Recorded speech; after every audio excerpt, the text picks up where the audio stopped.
누구나 행복하기를 원하죠. 그러나 모든 사람이 행복을 누리는 것은 아닙니다. 왜 그럴까요?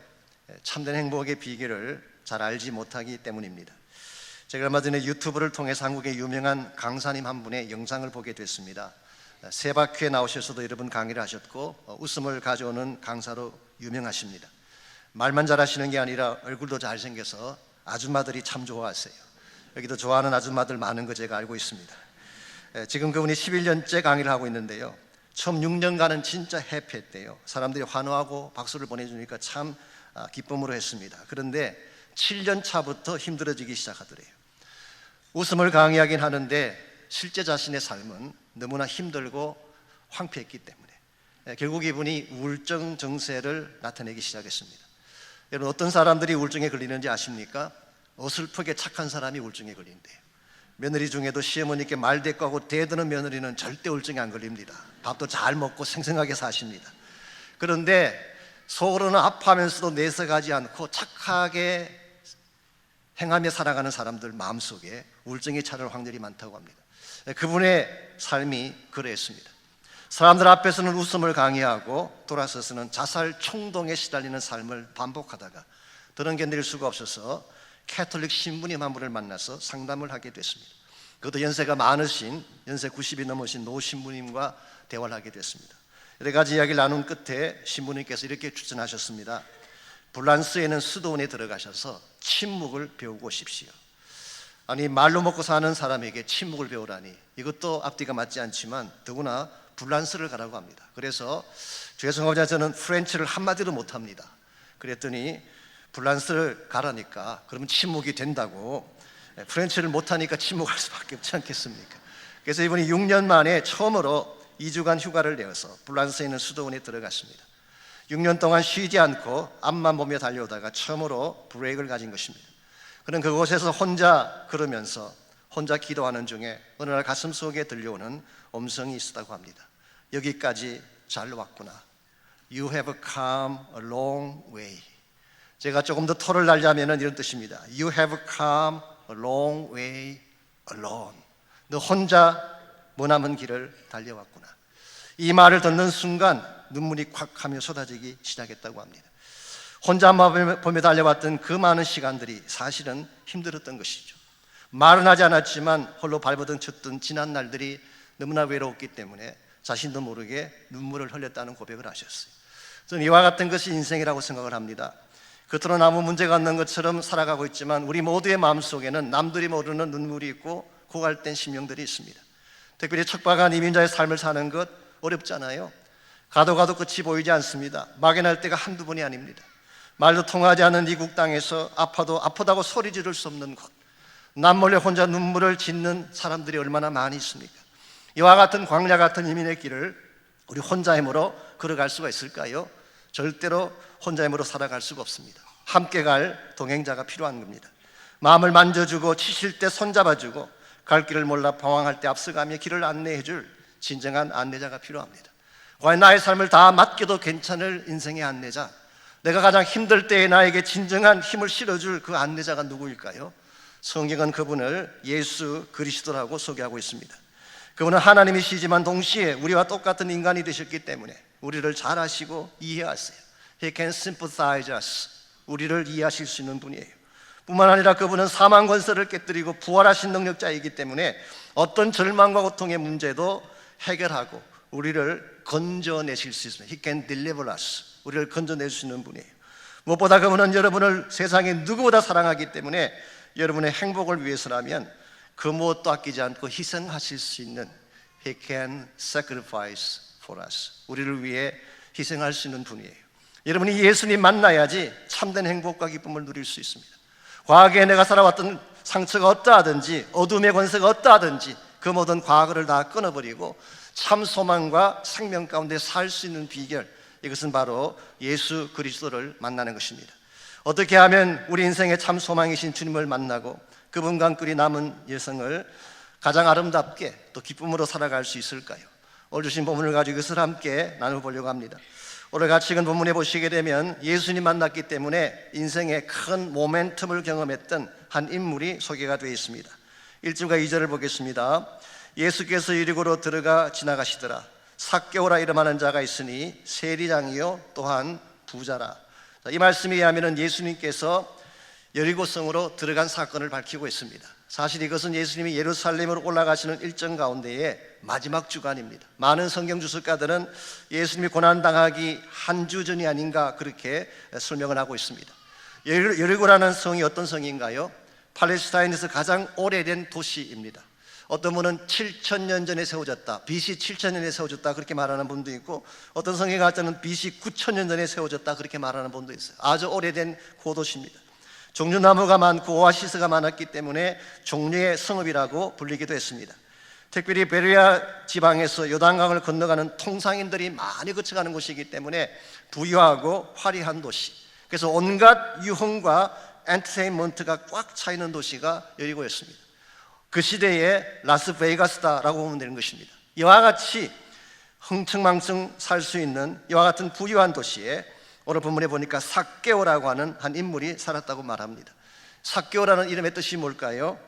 순결하다, 깨끗하다 그런 뜻입니다. Pure and clean.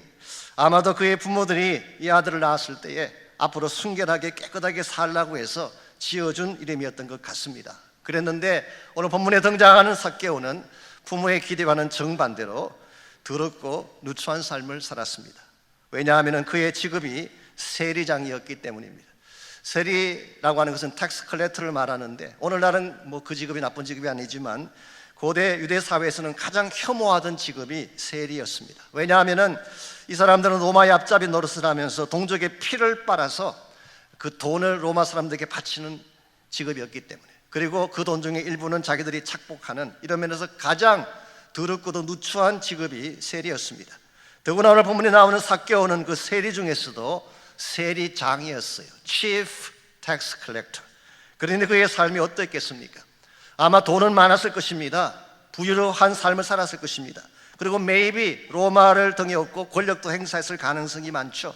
그리고 그 도시가 유흥의 도시였기 때문에 밤마다 그는 쾌락을 누리고 유흥을 즐겼을 가능성이 많습니다. 돈도 많지, 권력도 있지, 자기가 누리고 싶은 많은 쾌락들을 누리고 살았던 이 삭개오의 삶, 이 삶이 과연 행복했을까요? 전혀 그렇지 않았습니다. 많은 걸 가지긴 했는데, 많은 걸 누리긴 했는데 그의 마음 한가운데는 허전함이 있었어요. 돈은 많이 벌었고 권세는 누렸는지 모르지만 그의 가슴은 empty했습니다. 왜냐하면 세상 것으로 채울 수 없는 근본 문제가 그의 심령 가운데 있었기 때문입니다. 그 문제가 무엇인지 아십니까? 바로 하나님이라는 문제였어요. 흔히 많은 분들이 생각합니다. 큰 업적을 세우고 성공을 남기면, 또 가진 것이 많으면 인생에 문제가 없다고 생각하지만, 아무리 많이 가져도, 아무리 많이 즐겨도 그것으로 채워지지 않는 인생의 갈증이 있습니다. 이게 바로 하나님에 대한 갈증이에요. 다른 말로 표현하면 하나님이 아니면 채울 수 없는 목마름이 모든 인간에게 존재한다는 것입니다. 파스칼은 이것을 God-shaped vacuum이라는 단어로 표현했었어요. 하나님 크기의 큰 공간이 모든 사람에게 있다. 이 공간은 하나님이 아니면 채울 수 없다. 그런 의미로 God-shaped vacuum이라는 단어를 썼어요. 이것은 돈으로 채울 수가 없습니다. 권력으로 채울 수가 없습니다. 마약이나 알코올이나 도박으로도 안 됩니다. 어떤 분은 지성이나 철학을 공부하면 되지 않을까 생각하지만 이것은 채울 수가 없습니다. 여러분 잘 아시는 장 폴 사르트르라는 분, 프랑스가 나온 20세기의 최고의 지성이요 실존주의 철학자 아니었습니까?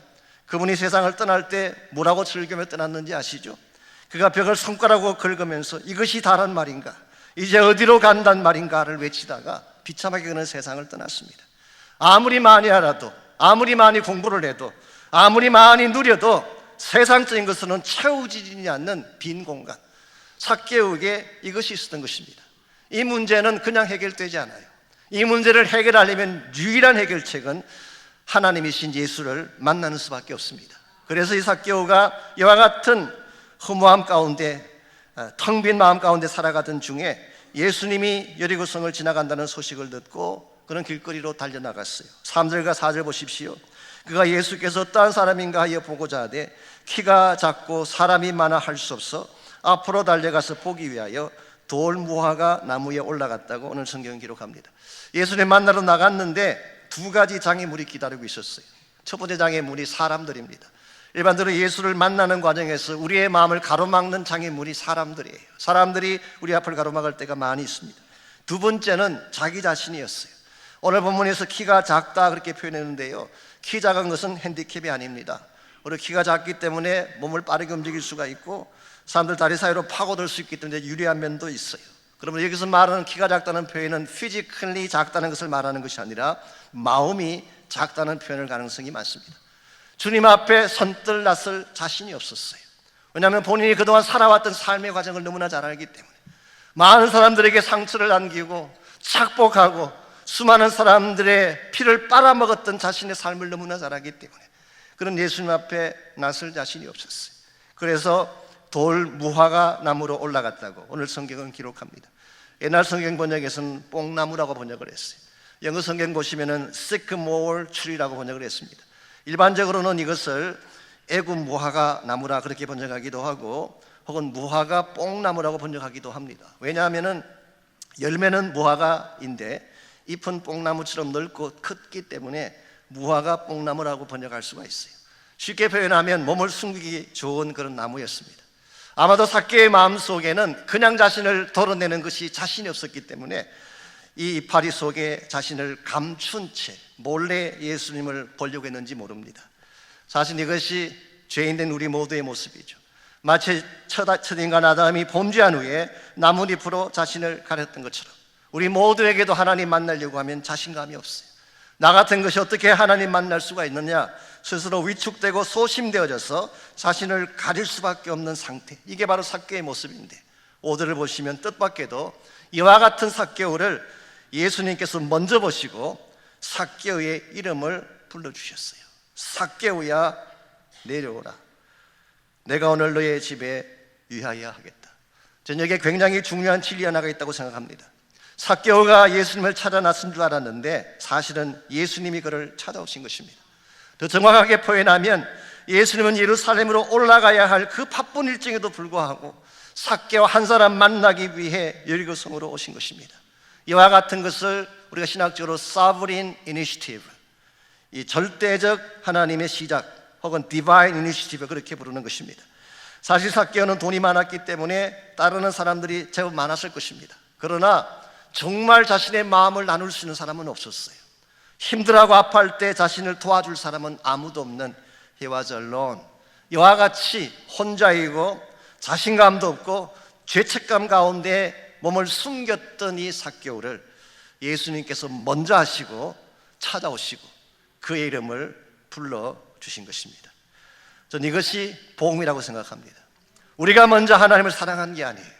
하나님이 먼저 나를 사랑하셔서 우리 죄를 위하여 그의 아들 예수를 화목제물로 주신 것, 이게 복음이에요. 우리는 그분을 떠나갔을지라도, 우리는 그분을 리젝트하고 외면했을지라도 그분은 나를 떠나가지 아니하시고 나의 모든 것을 아시고 He knows my name, 나의 이름을 아시고 나의 눈물도 아시고 He sees each tear that falls, 나의 눈에서 떨어지는 모든 눈물도 아시고 나의 외로움과 아픔도 다 아시고, 그리고 나를 만나기 위해 오시는 하나님, 바로 그 하나님이 지금 이곳에 와 계세요. 오늘 여러분께서 어떠한 이유로 이것까지 오셨는지 저는 모르지만, 누구의 곤함 때문에, 친구의 강요 때문에 오셨는지 모르지만, 혹은 인생을 살아가다가 문제에 직면하고 아픔 가운데 처한 가운데 오신 분이 계신지 모르지만, 어떤 이유로 오셨든 간에 오늘 하나님은 여러분 만나기 위해서 이곳에 와 계세요. 바로 2000년 전에 나를 위해 죽으시고 부활하신 바로 그 예수님이 우리가 예배드리는 바로 이 자리에 지금 우리 앞에 와 계세요. 여러분 한 분 한 분이 이 예수님 꼭 만나고 돌아가시기를 축원합니다. 이분 만나야지 우리 삶이 편할 수 있기 때문에, 이분 만나야지 모든 절망을 끊고 새로운 인생의 뉴 챕터를 열 수 있기 때문에, 우리가 어떻게 하면 이 예수님 만날 수 있을까요? 예수님 만나고 우리 인생의 진정한 변화를 경험하려면 무엇이 필요할까요? 오늘 본문에 보시게 되면 이 삭개오가 예수님 만나 변하는 과정에 세 가지 단계가 있는 것을 볼 수 있습니다. 3 steps, 세 가지 단계가 있습니다. 첫 번째 스텝이 내려오는 단계였어요. 우리가 예수님을 만나려면 먼저 내려올 줄 알아야 돼요. 내려옴이 필요합니다. 5절 말씀 보시면은 예수님께서 이 삭개오가 돌무화과 나무 위에 올라가서 자신의 몸을 숨겼을 때 삭개오에게 분부하신 주님의 말씀이 뭔가요? 속히 내려오라. Calm down immediately. 지금 즉시 속히 내려오라. maybe 삭개오는 나무 위에서 자기의 자신의 몸을 가리고 있으면은 감추어진다고 생각했을 가능성이 있어요. 근데 과연 우리의 더럽고 누추한 모습이 나무 잎으로 가려질 수가 있을까요? 또 우리 죄를 가린다고 해서 죄가 없어질까요? 죄는 가린다고 없어지는 것이 아닙니다. 포장한다고 해서 사라지는 것도 아니에요. 죄는 반드시 다뤄야 되는 것입니다. 우리가 아무리 겉모양을 잘 꾸미고 우리의 교양이나 지성으로 잘 포장을 해도 죄의 근본 뿌리가 처리되지 아니하면 결국은 죄의 냄새가 나고 죄로 말미암아 죽게 되는 것입니다. 로마서 6장 23절은 기록하기를 죄의 삭은 사망이라고 했습니다. 죄는 우리를 죽게 만드는 원인이에요. 하나님과의 관계를 단절시키는 것입니다. 그래서 죄를 짓게 되면 마음에 기쁨이 없고 평안이 없고 생명이 없는 것입니다. 사실 우리가 겪고 있는 모든 불행의 근본 원인을 트레이스 가게 되면 맨 마지막에 나오는 단어가 뭔지 아세요? 죄라고 하는 단어입니다. 우리가 아파하는 이유, 가정이 깨어지고 상처받는 이유, 두려움과 디프레션 속에서 신음하며 살아가는 근본 이유가 바로 죄라고 하는 문제입니다. 그러므로 죄는 숨기고 포장한다고 될 문제가 아니라 반드시 처리해야 되는 것입니다. 죄를 씻는 유일한 길은 무엇일까요? 예수의 보배로운 피밖에 없습니다. Nothing but the blood of Jesus. 예수님의 보배로운 피 외에는 우리 죄를 씻을 방법이 없습니다. 그러므로 죄를 움켜잡고 숨기라기보다는 우리 예수님 앞으로 나와서 나의 모든 자존심과 나의 치매를 다 내려놓고 내가 지금 올라가 있던 나무에서 내려와서 예수님께 엎드리지 아니하면 참된 차원의 회복과 치유는 시작될 수가 없습니다. 제가 범설교할 때마다 늘 자주 인용하는 예화가 하나 있습니다. 한국에 있는 여자 교수님에 대한 간증인데요. 이분이 인류대학을 나오시고 좋은 가문 출신이에요. 남편의 사랑을 많이 받는 사람. 그 남편도 좋은 가문 출신이고 기업체를 운영하면서 가진 것이 많은 남자였어요. 두 사람이 어릴 때부터 사귀면서 교회를 다녔는데요. 그러다 보니까 어릴 때 교회를 다니긴 했지만 이런 생각이 들었다고 합니다. 교회 나가는 것이 괜찮긴 하지만 나가지 않는다고 해도 과히 불편할 것은 없다. 마음만 먹으면 1등 할 수 있고 원하는 것 돈 주고 사면 되니까. 이런 자세로 신앙생활 했으니까 제대로 신앙생활 할 리가 없죠. 그랬는데 어느 날 그 두 사람이 하나밖에 없는 딸아이가 시름시름 앓기 시작하는 것입니다. 처음에는 괜찮겠거니 생각했는데 점점 악화되어져 갔어요. 몸이 점점 말라가고 생명이 점점 꺼져가는 것을 느끼게 됩니다. 세브란스 병원에 데려가도 서울대 병원에 데려가도 일본까지 데려가서 치료를 받기를 원했지만 전혀 효과가 없었습니다. 그때 이분이 비로소 깨달은 중요한 사실 안 했을 때요. 아, 나의 인생에는 내 마음대로 되지 않는 것도 있구나. 지금까지 돈만 있으면 모든 걸 할 수 있다고 생각했는데 내가 가진 그 돈이 나의 사랑하는 딸 하나 고칠 수 없는 돈이라면 그게 나에게 무슨 의미가 있는가? 지성이면 모든 문제 다 풀 줄 알았는데 나의 딸 하나 살려낼 수 없는 PhD가 무슨 소용이 있다는 것인가? 이때부터 이분이 하나님 앞에 피를 토하며 회개하며 기도하기 시작했어요. 하나님, 나의 교만을 용서해 주십시오. 하나님 없이도 살 수 있다고 생각했던 나의 교만을 용서해 주십시오. 이와 같이 수개월을 기도하는 중에 어느 날 권사님 한 분이 찾아오셨어요. 이렇게 말씀하십니다. 사실 저는 신유의 은사가 있는 것도 아니고 신비로운 힘이 있어서 온 것이 아닙니다. 두 분이 너무 힘들어 하신다는 소식을 듣고 그저 기도해 드리려고 왔습니다. 그리고 그 딸 머리 위에 손을 얹고 잠깐 기도하고 가셨는데 그때부터 딸이 회복되기 시작하셨어요. 이것을 체험한 이후부터 이 여자 교수님의 삶이 바뀌었어요. 그가 지금까지 사랑했던 모든 것 다 내려놓고 예수님을 전가하고 예수를 간증하는 삶으로 변화되었다고 합니다. 우리에게 지성이 필요하긴 하지만 정말 예수를 만나려면 지성의 상아탑에서 내려와야 돼요. 우리에게 물질이 필요하긴 하지만 정말 예수를 만나려면 금고에서 나와야 돼요. 우리에게 권력이 필요하고 권세가 필요하긴 하지만 정말 예수를 만나려면 어떠한 권세자라도 예수 앞에 무릎을 꿇어야지 참 회복이 시작되는 것입니다. 이와 같이 우리가 예수님 만나서 진정한 차원의 회복을 경험하기를 원한다면 일단 내려와야 돼요. 두 번째로 내려오는 후에는 영접하는 것이 필요합니다. 내려오는 후에는 영접함이 필요합니다. 6절 말씀 계속 보시면은 삭개오가 취했던 두 번째 액션이 나옵니다. 급히 내려와 즐거워하며 영접하거늘 그랬어요. 여기서 영접한다는 말은 인격적으로 받아들인다 그런 뜻입니다. Heartily welcomed 혹은 received 그런 뜻이에요. 그것도 억지가 아니라 즐거워하며 joyfully 너무너무 기쁜 마음으로 예수님을 자기 집에 영접한 것입니다. 그때 7절 말씀 보게 되면 옆에서 지켜보던 뭇사람들, maybe 아마 여리고성의 대다수의 사람들일 것입니다. 그들은 수건거리며 비웃었어요. 우리가 예수 믿겠다고 나서게 되면 maybe 세상은 우리를 비웃을 수 있습니다. 미치지 않았나, 혹시 스투핏한 것 아니냐, 그렇게 말할지도 모르겠어요. 그러나 it doesn't matter. 그게 중요한 게 아닙니다. 사람들이 나를 뭐라고 이야기하든, 사람들의 시선이 어떠하든 상관하지 아니하고, 이 삭개오가 예수님을 영접했을 때에 주님은 삭개오의 집에 들어가셔서 유하셨다고 했어요. 유한다는 말의 뜻이 뭘까요? He stayed. 그게 머물렀다 그 말이에요. 아마도 성경에 다 표현은 안 되어 있지만 그 안에 들어가셔서 머물면서 식사도 같이 하시고 떡도 떼고 교제하면서 너무나 아름다운 시간을 가졌을 가능성이 많습니다.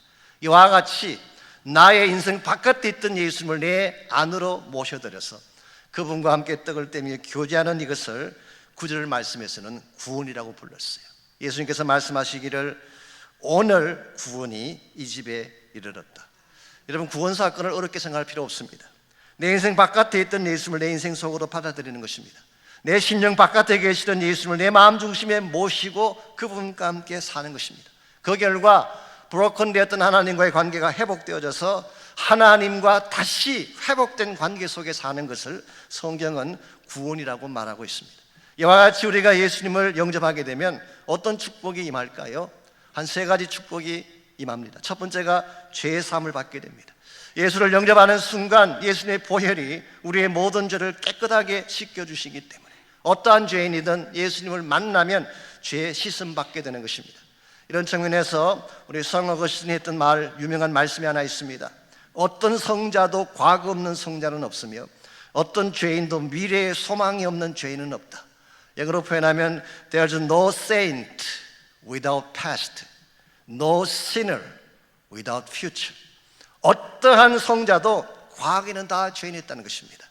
과거에는 다 누추한 삶을 살았다는 것입니다. 뿐만 아니라 아무리 추악한 죄인이라도 예수 믿게 되면 소망이 있고 다시 깨끗함을 받고 살아날 수 있다는 사실을 말한 거예요.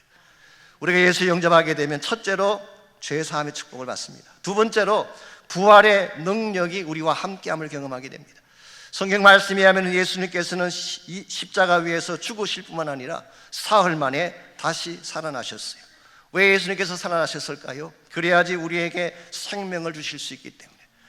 우리가 죽는 사랑, 우리를 위해 죽어주는 사랑도 참 위대하긴 하지만 살리는 사랑은 더 위대한 것입니다. 그러므로 여러분과 제가 예수님을 나의 마음에 영접하는 순간 사실은 부활하신 예수님이 우리 안에 들어오시는 것입니다. 부활의 능력이 나와 함께 살게 되는 것입니다. 그 결과 내 삶 속에 어떠한 아픔이나 절망이나 이번 죽음의 질병이 내게 온다고 할지라도 이 부활의 능력이 그 모든 것을 이기게 하고 승리케 하는 거예요. 세 번째로 하나님의 자녀가 되는 권세를 약속하셨어요. 구절을 보시면 예수님께서 선포하시죠. 이 사람도 아브라함의 자손이로다. 이 말이 무슨 뜻일까요? 언약의 자손이다, 그런 뜻입니다. 이런 식으로 표현하자면 하나님 나라의 패밀리다, God's family다, 그런 뜻이에요. 여러분, 누구나 한 번쯤은 하나님 품 떠나갈 수 있습니다. 누구나 한 번쯤은 길을 잃고 방황할 수가 있죠. 그러나 반드시 다시 돌아와야 돼요. 하나님께로 돌아와서 다시 하나님의 사랑의 품에 안겨야지 우리 인생의 진정한 회복을 경험할 수 있기 때문에. 제가 몇 년 전에 읽었던 책에서 읽었던 간증이긴 합니다만은 휴스턴에 살고 계시는 바네사라고 하는 자매님에 대한 간증이 있습니다. 그분의 직업은 메디컬 닥터였어요. 공부도 잘하셨고 또 모든 조건을 잘 갖춘 그런 자매였습니다. 그랬는데 24년 전인 1995년도에 관절에 극심한 통증이 찾아왔어요. 그 순간 이 바네사는 드디어 올 것이 왔다, 그렇게 생각했어요. 왜냐하면 그녀의 가정에 병력이 있었습니다. 아버지가 20대 초반에 이 병을 앓다가 43세에 세상을 떠났습니다. 할머니도 같은 병으로 평생 하반신 마비로 사시다가 세상을 떠나갔어요. 그렇다면 바네사의 경우도 마찬가지 아니겠습니까?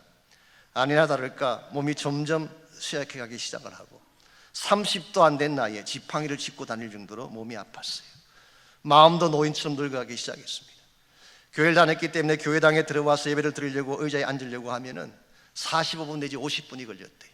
보통 사람들이 2, 3분이면 앉을 시간을 그는 40분, 50분을 쓴 것입니다. 그래서 예배가 끝나면 의뢰의 모든 성도가 다 나갈 때까지 혼자서 기다렸대요. 다른 사람에게 폐를 끼치는 것 같아서 그것도 싫었지만 자신의 누추한 모습을 보이는 것이 싫었어. 웬만한 사람 같았으면 어쩔 수 없는 가문의 뿌리야 자신의 처지를 원망하고 저주하고 포기했을 가능성이 많은데 바네사는 그렇지 않았어요. 만일 부활하신 예수님이 나와 함께 하신다면 어떤 불행의 뿌리도 끊을 수 있어. 그리고 그는 하나님께 나가서 기도하기 시작했습니다. 내 가슴 속에 임재하신 부활의 능력에 주님을 붙잡고 기도하기 시작했어요. 이 부활의 생명이 나를 고쳐주십시오. 나를 다시 일어나게 도와주십시오. 하나님께 기도하는 중에 오늘 하루아침에 다 일어난 사건은 아니지만 불가능했던 할 것 같은 허리가 펴지기 시작하고 통증이 사라지고 마침내 일어나 걷게 되고 다시 MD로 일을 하며 살 수 있게 됐다고 합니다. 사랑하는 형제 자매 여러분, 기적은 멀리 있는 것이 아닙니다. 바로 여러분 안에 있어요. 여러분 안에 오신 예수 그리스도가 바로 기적이에요. 나를 위해 죽으시고 부활하신 예수님이 내 삶을 바꾸어 놓을 수 있는 기적이에요. 그분이 내 안에 들어오심으로 말미암아 나를 붙잡고 있던 모든 죄악의 체인들이 다 끊어지게 되고 나를 붙잡았던 모든 어둠과 저주의 권세가 다 떠나가게 되고 부활의 생명력이 나를 붙잡기 시작하기 때문에 내 안에 오신 예수님이 능력의 원천이고 내 안에 오신 예수님 자체가 바로 기적의 출발점입니다. 이런 면에서 저는 여러분 한 분 한 분이 혼자 고통 속에 살지 않기를 원합니다. 여러분 마음속에는 죄책감을 안고 혼자 신음하고 고통하며 살지 마십시오. 주님께 나오게 되면 주님이 그 모든 죄악들을 처리해 주세요. 아무리 어려운 문제를 가졌을지라도 예수님께 나와서 기도하게 되면 부활의 권세와 능력이 여러분을 고칠 수 있습니다. 그러므로 반드시 예수님을 영접하셔야 돼요. 억셉트 하셔야 돼요. 자, 이와 같이 우리가 나의 나무에서 내려올 뿐만 아니라 나를 위해 죽으시고 부활하신 예수를 영접한 후에 마지막으로 해야 될 일은 뭘까요? 새 출발을 하는 것입니다. New beginning, 다시 시작하는 것입니다. 8절을 보시면은 삭개오가 예수 만난 이후에 새 생활의 선언을 다음과 같이 하고 있습니다. 삭개오가 서서 주께 여짜오되 주여 보시옵소서, 내 소유의 절반을 가난한 자들에게 주겠사오며 만일 누구의 것을 속여 빼앗은 일이 있으면 내 갑절이나 갚겠나이다.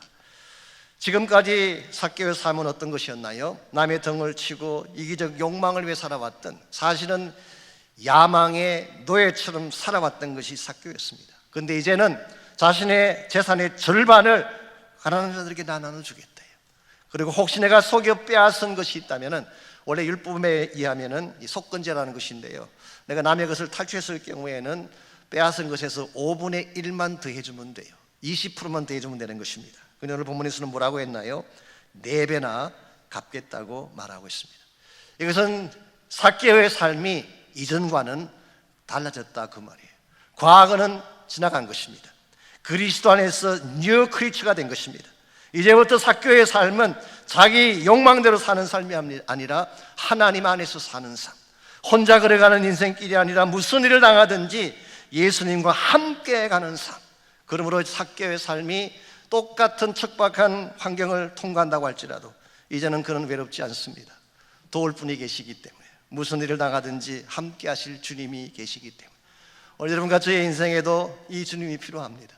우리가 걸어가는 인생 여정 자체가 생각보다는 타프해요.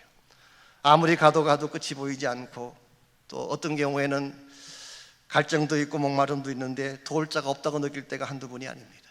여러분 가운데 어떤 분들은 갑작스럽게 불황으로 말미암아 직장을 잃은 분도 계실 거예요. 가게가 문을 닫고 이혼으로 가정이 깨어지고, 심지어 어떤 분들은 의사의 중병 진단을 받고 절망감에 빠진 분도 계실 거예요. 많은 젊은이들이 방황하며 갈 길을 찾지 못 헤매는 가운데 있습니다. 우리의 인생의 문제가 아무리 많고 복잡하다고 할지라도 이 모든 것을 풀 수 있는 한 가지 비결은 예수 그리스도십니다.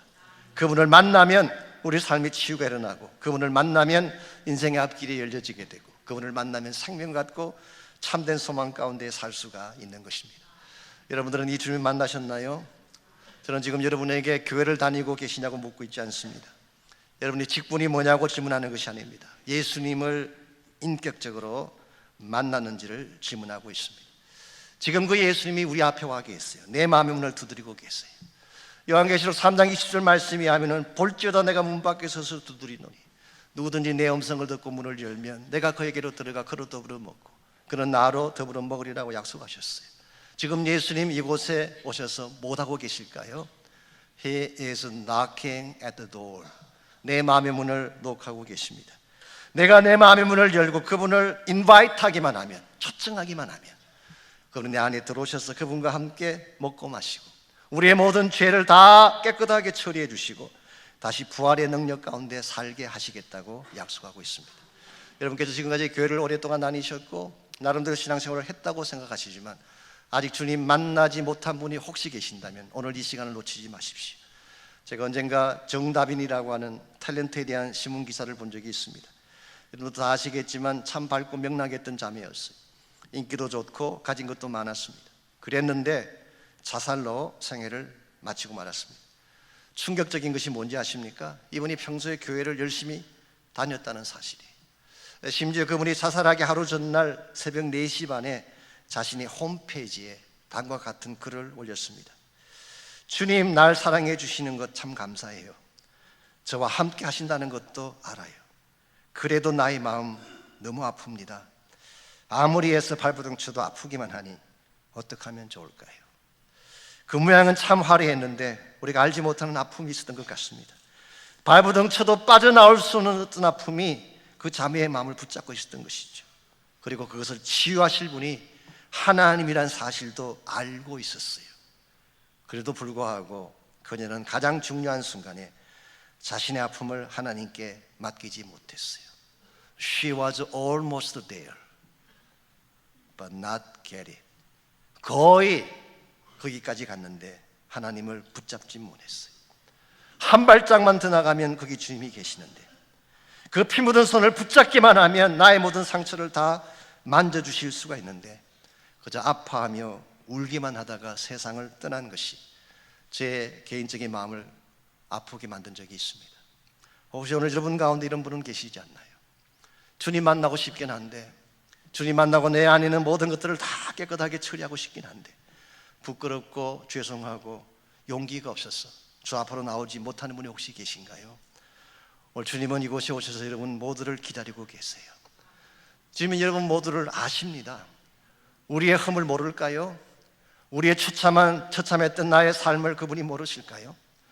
그분은 나의 모든 과거도 아시고 나의 더러운 삶도 아시고 나의 흉악한 죄악도 다 알고 계세요. 나의 눈물도 아시고 나의 실패도 아시는 하나님. 그러나 그분은 나를 있는 그대로 사랑해 주십니다. 주님 앞에는 어떤 죄인도 쓰지 못할 죄인이 없었어요. 왜냐하면 주님은 여러분과 저를 있는 그대로 받아주시기 때문에.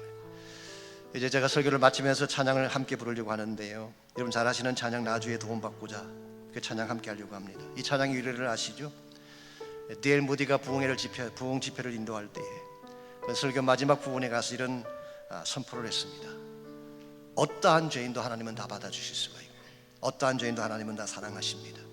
이 선포가 끝나자마자 아일 중앙으로 한 초라한 행색을 한 남자가 걸어 나왔어요.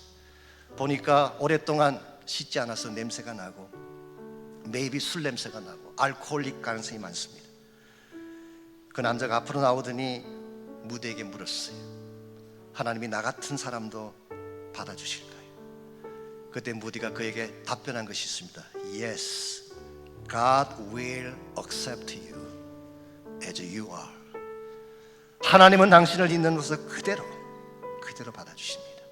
이 말 앞에 주의 사람 앞에 무릎 꿇고 통곡하며 회개하며 예수를 영접하는 이 장면을 바라보았던 아이라 데이빗 생키라고 하는 D.L. 무디를 늘 돕던 찬양사가 가사를 붙이고 해밀턴이 곡을 붙인 것이 찬송가 214장 나 주의 도움받고자 이 찬양이 됐어요.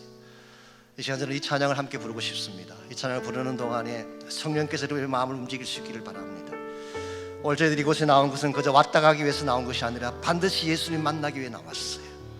이 찬양을 통해 나의 마음을 고백하고 나의 심령을 고백하면서 정말 이곳에 오신 그 예수님이 나를 받아주시고 내 삶을 변화시켜 주실 수 있도록 우리 마음을 결단하며 우리 찬양 함께 부르겠습니다.